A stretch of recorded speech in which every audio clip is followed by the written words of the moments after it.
Je vais faire avec vous le défi 1 qui consiste à modifier le contenu et la disposition des éléments d'un gabarit 3 quarts.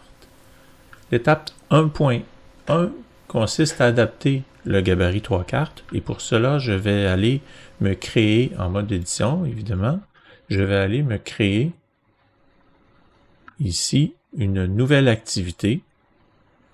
Dans tout, vous trouverez page. Je vais nommer l'activité à mon nom. Dans contenu, l'endroit où se trouve le contenu visible, j'ai cliqué sur la flèche qui affiche ici la deuxième portion du menu et j'utilise le bouton ici HTML Bootstrap.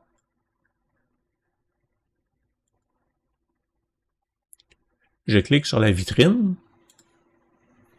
et je me dirige au gabarit générique français. J'aperçois, c'est le premier ici, le gabarit 3 quarts. Je clique et je l'importe. Le résultat ici, ce gabarit devient le mien.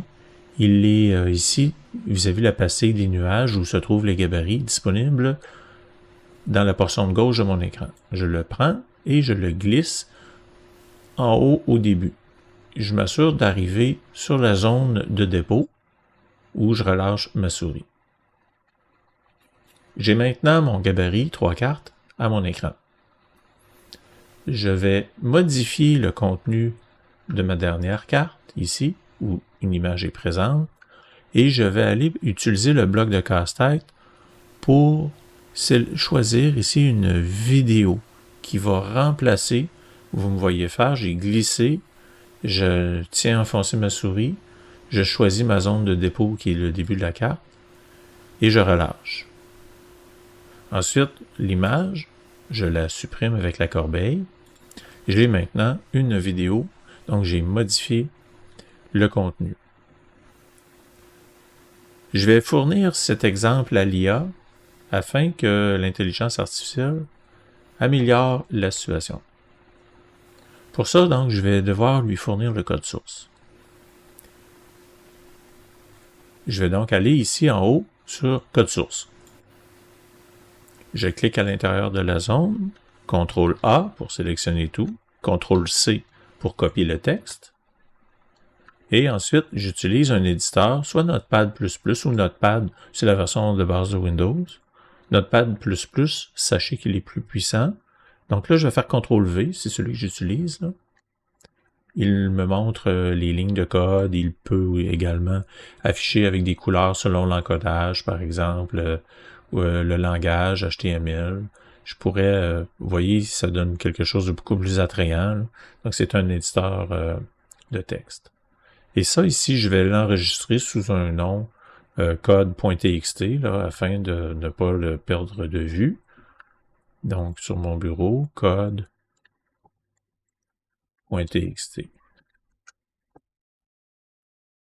Alors, j'ai enregistré mon fichier, la première portion du travail est terminée. Je suis prêt à conditionner l'IA avec une requête à partir du code que je possède. Je vais enregistrer mon changement. Je reviens ici, enregistrer et afficher. Je vois là ma page nommée Yvon correspond exactement là, à ce que j'avais tout à l'heure dans mon éditeur. Si ça me satisfait, ma tâche serait terminée, mais si ce n'est pas le cas, on va utiliser l'IA pour améliorer la requête. Donc, je me dirige vers l'IA de mon choix, celle qui est disponible aussi sur mon centre de service. C'est une contrainte que vous avez. Sinon, vous pouvez même utiliser ChatGPT en navigation privée si vous le désirez. Là, c'est également possible de faire cette chose-là. Donc, je vais me diriger sur cet écran en fenêtre de navigation privée. Alors, j'ai ma fenêtre ici à l'écran, puis j'arrive à l'étape de fournir ma consigne. Donc, la consigne, je l'ai copiée dans mon presse-papier. Je la colle ici à l'écran devant vous. Alors, lisons-la.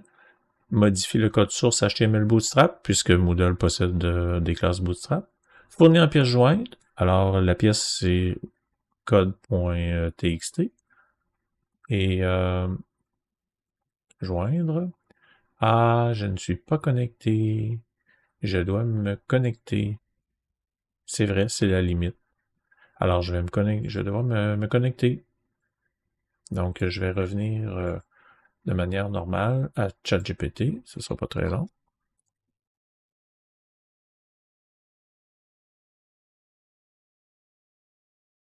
Et me créer une nouvelle conversation. Donc, c'est ma consigne ici. Et je peux maintenant glisser ma pièce jointe. J'aurais pu copier-coller le texte également. Sachez que si votre texte n'est pas trop long, ChatGPT va l'accepter. Donc, retirer les paddings responsifs. Ce sont, dans le fond, les espaces pour pas que le texte soit trop appuyé là, sur les bordures. Il est présent dans les sections, dans le conteneur et dans la row. Donc, c'est des termes qui sont plutôt techniques. On vous montre ici là, que c'est possible, une fois qu'on connaît les classes Bootstrap, de conditionner l'IA afin que la réponse soit adéquate. Duplique les colonnes, cols.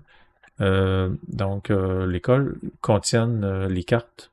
Donc, à 3 reprises, afin d'obtenir 6 cartes à l'intérieur de la row qui se trouve être la rangée.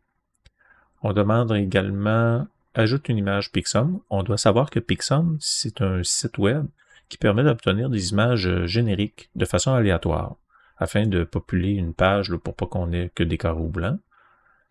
Donc, à titre de fond, ajoute un padding, un espacement de 5 au bas du conteneur.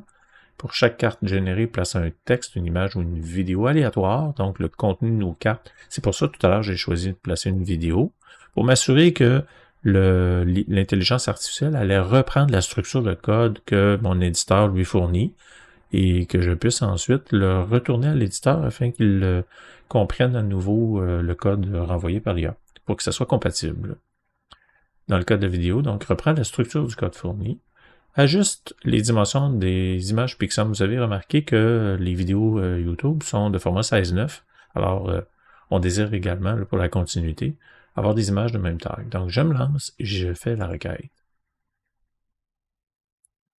Il est possible que vous ayez à revoir les requêtes et même ici, là, recommencer avec le crayon en précisant vos requêtes. Si l'IA s'égare, il est important que vous sachiez que vous devez remonter dans le fil de conversation parce qu'une fois que l'IA s'égare, c'est difficile de la ramener, donc on préférera revenir dans le passé afin d'éviter les écarts de conduite de l'IA.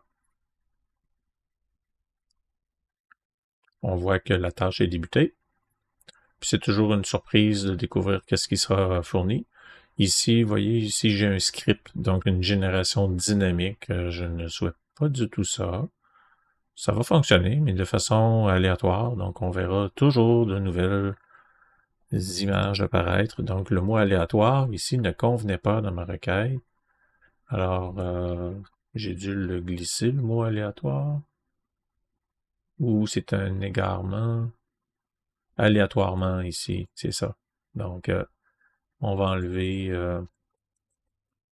ou une vidéo afin que je puisse. Donc, l'intelligence artificielle a interprété ça comme je dois créer un script pour randomiser, de rendre aléatoire l'opération. Donc, je me reprends sans ce mot-là. Puis, je m'attends à ce qu'il n'y ait pas de script.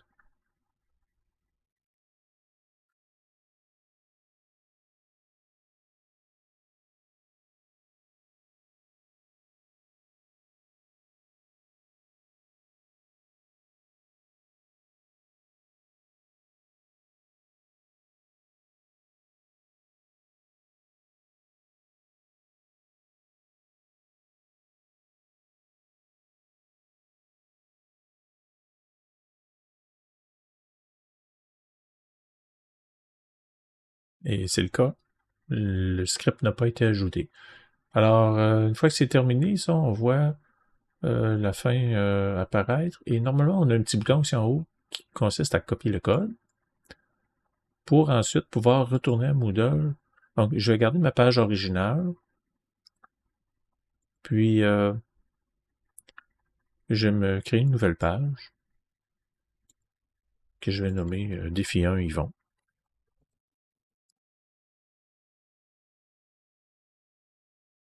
Le code source. Vous pouvez retourner dans votre éditeur Bootstrap, mais vous pouvez également cliquer sur le petit bouton ici HTML qui vous donnera là, accès à la zone code source où je vais faire CTRL V pour coller le code que l'IA m'a retourné. Et lorsque je réclique à nouveau, je vois l'effet, là, le résultat obtenu. Donc, j'enregistre tout ça. Et ça, c'est généré par l'intelligence artificielle. Vous pouvez désormais réutiliser ce que l'intelligence artificielle vous a envoyé. Donc, en modifiant les paramètres, on revient où on était. Et ensuite, on peut continuer à nouveau avec notre éditeur et ajouter des éléments de notre choix. La base ayant été construite, nous pouvons ici imaginer l'ajout de titres.